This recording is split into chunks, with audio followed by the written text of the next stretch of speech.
There's a war on, and it's just not cricket. Here's your opening batsman, Mr. Iain Lee.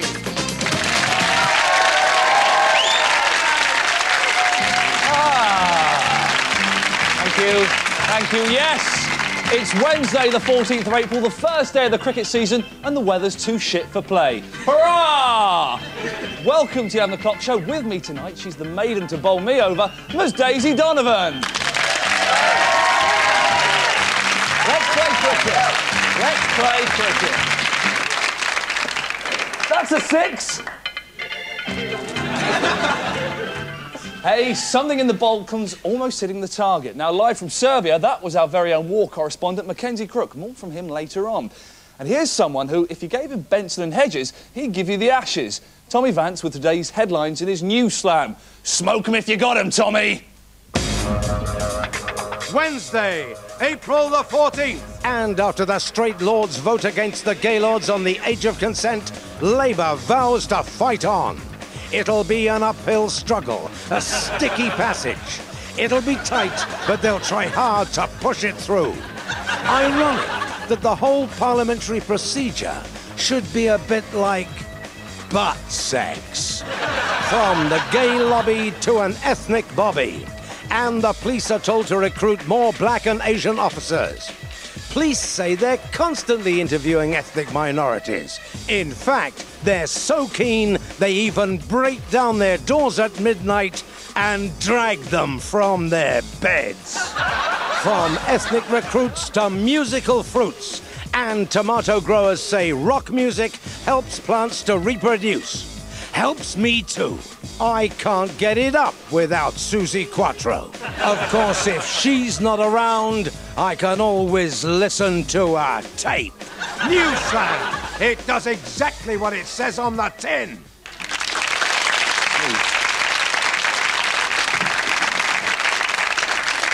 Tommy Vance with the giant killer whales from today's news agenda. But what about the lesser tales from the tabloids, the minnows, the tadpoles, nay, the plankton of news that can only be detected by a powerful electron microscope that we know as the Daily Star? Well, we've netted the best of these in today's hilarious Red Top Roundup.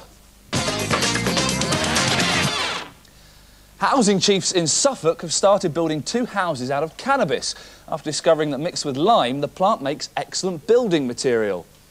Let's all go around there. And although the house is only worth £60,000, apparently it's got a street value of up to £600,000. Miss Great Britain has been stripped of her title and ordered to hand back her crown after it was revealed that she had lied about having a love child at the age of 15. Now, this is disastrous. We've lost a great British ambassador. Who the hell is going to fill her shoes? Well, probably the woman who came second, I should think. We can wait until you laugh. No, we can't. Physics teachers have been told to drive sports cars and wear trendy clothes to make science seem more attractive to pupils. Well, this is fantastic, because not only can physics teachers now drive a fanny magnet, they can also tell you how a magnet works. And that's the end of the Red Top Roundup. Now, I spy, with my little eye, something beginning with a traitor. NATO thinks it's got a spy in its midst, tipping off the Serbs about our airstrike targets. But who is this super spy? Could the spy be British Foreign Secretary Robin Cook? Certainly acts like a spy. He knows lots of secrets and sleeps with hundreds of women. In many ways, he's like James Bond, only much, much uglier. Or could it be our own Mackenzie Crook? Are some of his reports from the Balkans actually carefully coded messages to the enemy? Take a look at this strange exchange from last week. So, Mackenzie, what is morale like? The hunted fox smokes king size. Sorry, beg your pardon, Mackenzie?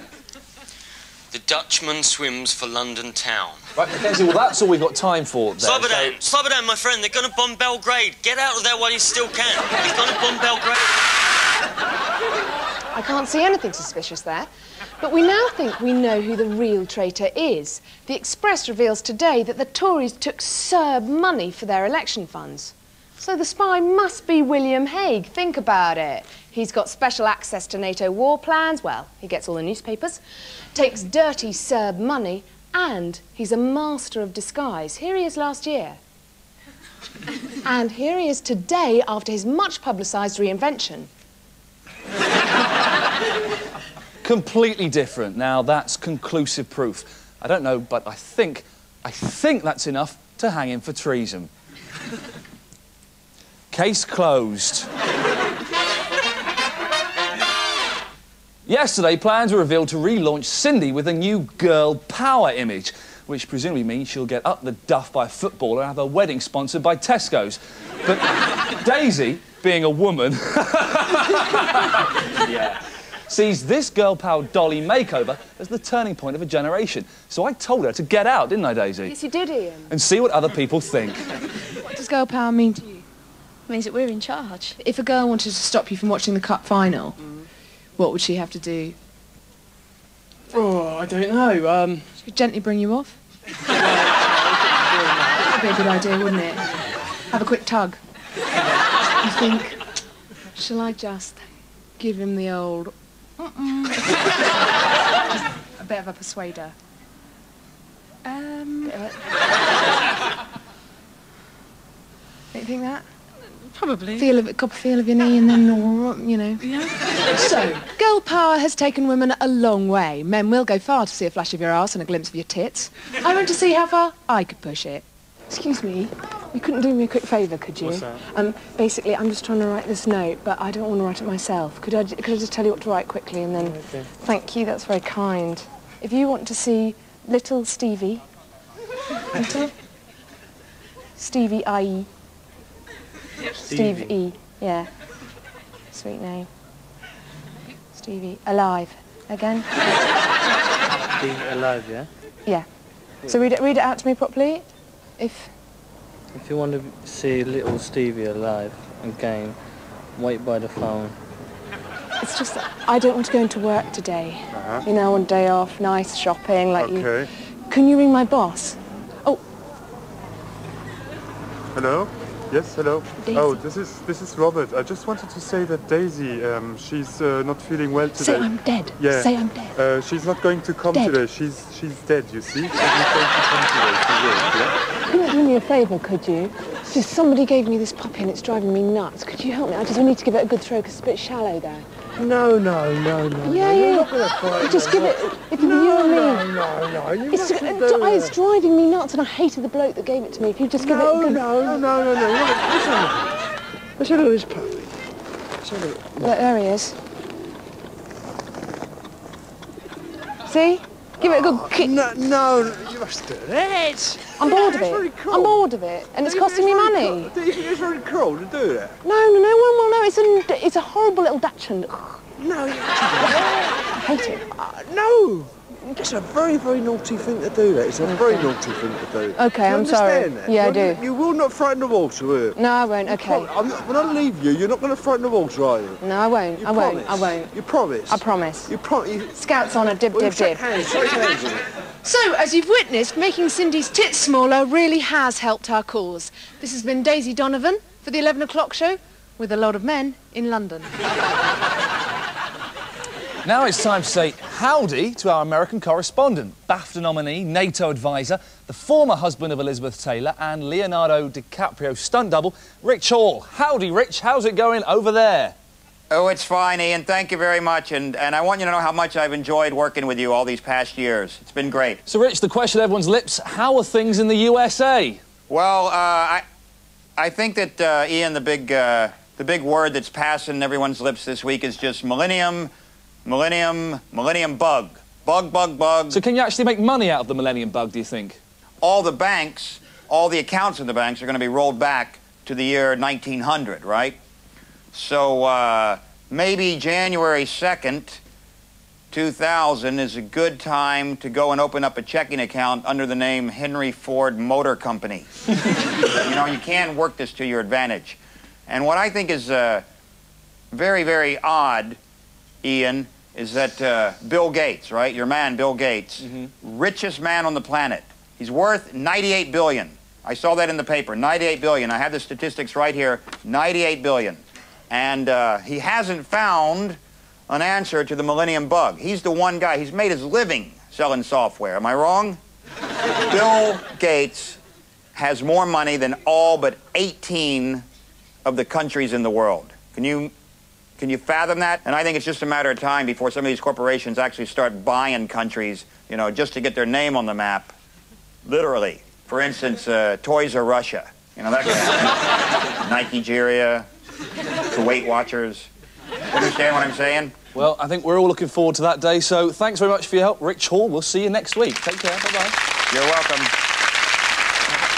After the break, our fake documentary maker investigates police corruption, and we find out if a male contraceptive pill will work. Well, that's just stupid, Daisy. It'll never work. We all know that contraception is the woman's responsibility.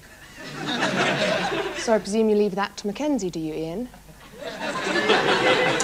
But before we go, have you seen these? They're the very latest in the war against ageing. And pensioners, they're a lot simpler than getting hooked on crack and PlayStation.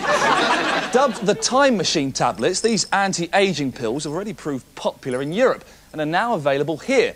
Meant to be great for your skin, but can they really, as the headline suggests, turn back time? Daisy, let's neck one. Mental! See you after the break.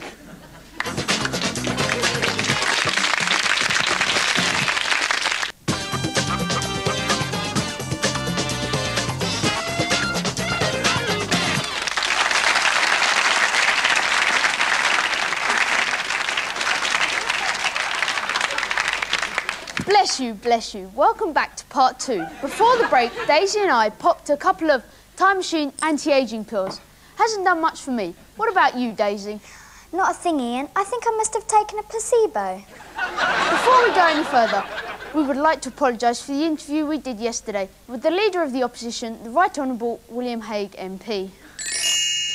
Since the official relaunch of Hague's image, we realise now that some of our remarks may have been wrong and caused offence. Firstly, Iain wearing a bald wig throughout the interview and chanting "loser, loser" was very immature. Sorry, Mr. Hague. We're also very sorry for asking questions about why his lovely wife Fionn married a man with no power, no personality and no looks. It was wrong of me to suggest that it might be because he has a massive cock. We now acknowledge that he has not. And finally, we apologise for saying that his new open-collar shirt image wouldn't be enough to appeal to the voters and that something like this might be better. We're very sorry, Mr. Hague. You're a very important politician who deserves to be taken seriously. It won't happen again.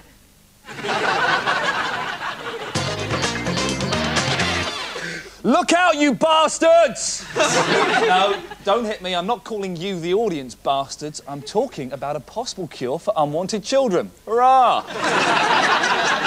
This week, scientists revealed that men are going to get their very own contraceptive pill, which means those unwanted pregnancies could soon be a thing of the past. Well, to find out more about the male pill, please welcome sexpert from the International Planned Parenthood Federation, Dr. Pramila Senanayake. Hello, Pramila. Pleased to meet you. Sit down. Thank you. Now, you are a genuine doctor. What exactly are you a doctor of? Well, I started off being a paediatrician, looking after children, but now I look after men and women, particularly the reproductive health of men and women. So, for people at home, winkies and gussets? That's what we call them, Iain. Now, how does the male contraceptive pill work? Well, it works by preventing sperms being formed. Mm-hmm. Simply. But do you still, without being too rude, do you still come? Yes, indeed. But it's just a white, salty fluid. There's nothing wrong with the man at all, except that he cannot father a child. Fantastic. Now, it makes things easier. It does. Now, the question that springs to mind, we mentioned it earlier, why should men bother? We all know it's the women's responsibility. Men should be caring, men should be concerned, they should be involved in the relationship, in preventing pregnancy. Involved in the what? In the relationship between men and women. Caring, concerned. Means nothing. Take it outsiders. Okay. Now, could this pill kill off our sperm for good? Is it worth me going home now and filling up some jam jars with sponge? No, it's not worth it at all. You can have your sperm back when you want it, because it works and it stops when you want it. You can have my sperm back when I want. Have you got it? Yeah, well, whenever you want. You're the woman who stopped me in that street one night and forced me at gunpoint to crack one off. Now, isn't it funny? She's not really.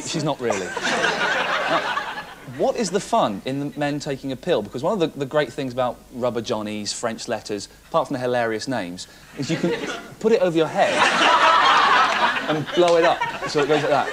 How are you doing that with the pill? I've got 101 ways that you can use a condom, not just 1 or 2 or 3. So we can talk about that later, but certainly the male pill works. Fantastic.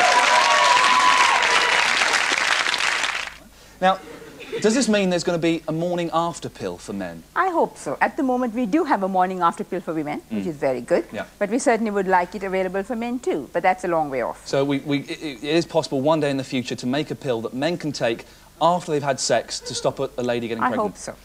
Long way Fingers off. crossed. That's not a good method of contraception. Fingers crossed is not a good method of contraception. Fingers crossed is the only method I use, is that? I'm sorry for you then. I found it to be about 55% accurate so What far. happens to the balance 45%? The other 45 are running about in South London somewhere. I'm sorry for you. I'm not an expert, but supposing a man who was taking the pill had sex with a lady who was also on the female pill, would the pills cancel each other out, and would they then create some sexless mutant freak baby? A little bit like this over here.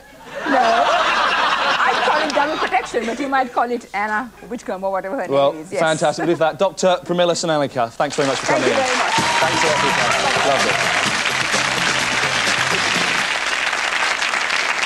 The House of Lords yesterday overturned Labour plans to reduce the age of gay consent by 2 years. That means it will still be illegal for 16-year-olds to enter their peers.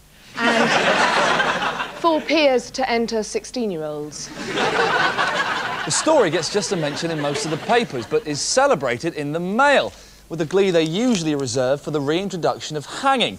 But are they giving us the whole story? Let's find out what the papers ought to say in our regular feature called What the Papers Ought to Say.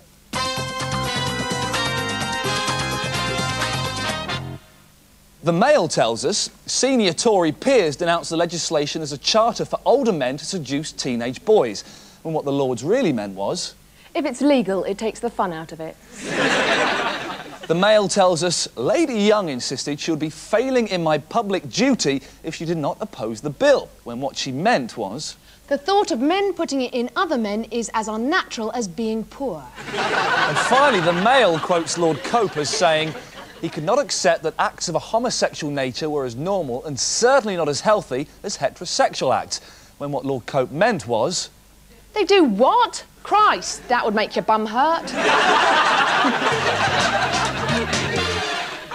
And just time to check how Mackenzie Crook, the boy to entertain you, is getting on with his Balkan radio for our lads in Kosovo. Mackenzie! Good morning, Kosovo! Hey, it's time to rock it from the Albanian border to bomb Belgrade. But before we rock, let's check the travel. Macedonia travel. There's big tailbacks on the Serbo-South Circular. Apparently the road bridge is out of action because we bombed it. Okay, let's play a record. Here's Atmosphere by Russ Abbott. Go for it, Abbott. Hi there, Mackenzie. How's it going? Hi, Ian. Yeah, I'm rocking for the free world, man. Fantastic. Looks like a lot of fun. You're playing Atmosphere by Russ Abbott. Strange choice, got to say.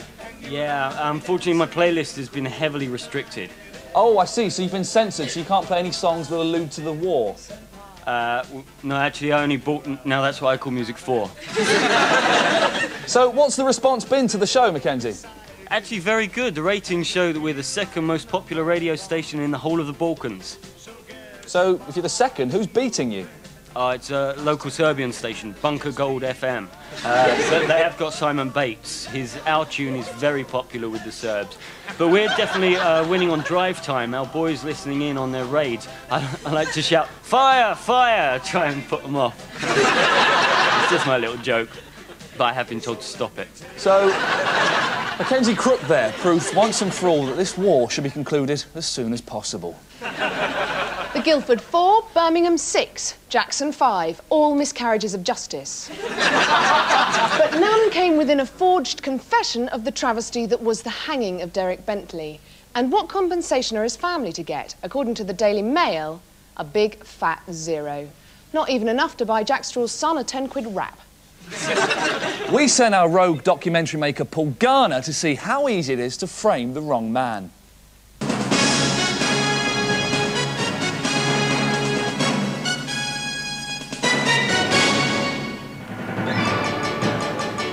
Britain's judicial system was once the envy of the modern world, but high-profile miscarriage of justice cases have tarnished its reputation.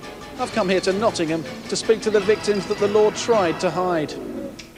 I've got to do a report on people who've been put in prison, you know, wrongly accused and put in prison. I mean, basically, I haven't got time to go and speak to people involved with, you know, who've been inside and that, and, you know, I don't think it's really that necessary either. What I'd like you to do is, only take 2 minutes, is make out that you are a policeman and that you were involved in a case. Is that legal? Yeah, it's fine. Yeah, no problem at all. Basically, this guy was found with loads of, like, anti-animal literature around his house, you know? Yeah. It's quite a big thing. Are you sure this is not going to incriminate me? Absolutely not. I wouldn't ask you to do it if it was. So can you tell me of your experiences, please? Basically, I was accused of doing something I never did, and I was punished for it. What was the crime? I was accused of killing a beagle. Killing a beagle? That's correct. But I gather from your tattoos that you are anti-animal. What does your tattoo say there? It says dogs piss off, but that's my point of view, you know. This sort of thing has to be done, though, because this is the sort of thing that they expect in these reports, you know, that we've actually done some kind of undercover work and, you know, done more than we should have done. So it looks good on us lot. Yeah? OK. Tricked you. Think you're so fucking clever, don't you? Hey, come on. Help us out a lot if you could make out you were one of the Grantham Five, you know. I'll tell you exactly what to say. It'll take like 2 minutes. Is that all right? Yeah. Great. Cheers, mate. I gather you were picked on rather savagely by 2 inmates in Wormwood Scrubs, weren't you? What were their names? Yeah. Charlie Headmasher Hodges and Dave Pantstainer Peacock. That's these names? Yes. I gather you kept memoirs of your time in prison. You wrote a rather moving entry on the day that you were attacked. Would you mind reading it for us? Sure. Headmaster approached me today. It was awful. He came over and said, "You won't stop talking, why don't you give it a rest? You've got more rabbit than Sainsbury's. It's time you got it off your chest." And that must have really shaken you up. Yeah, I was terrified.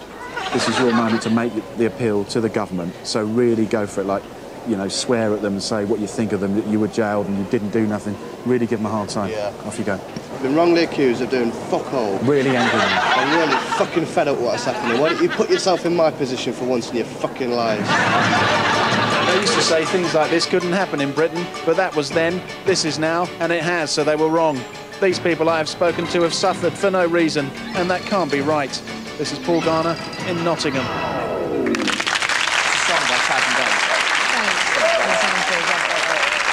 Just time to tell you that tomorrow's show is coming out at 11:30 because of an extended NYPD Blue. I'm not allowed to tell you what happens in it, but Jimmy Smith's character does die.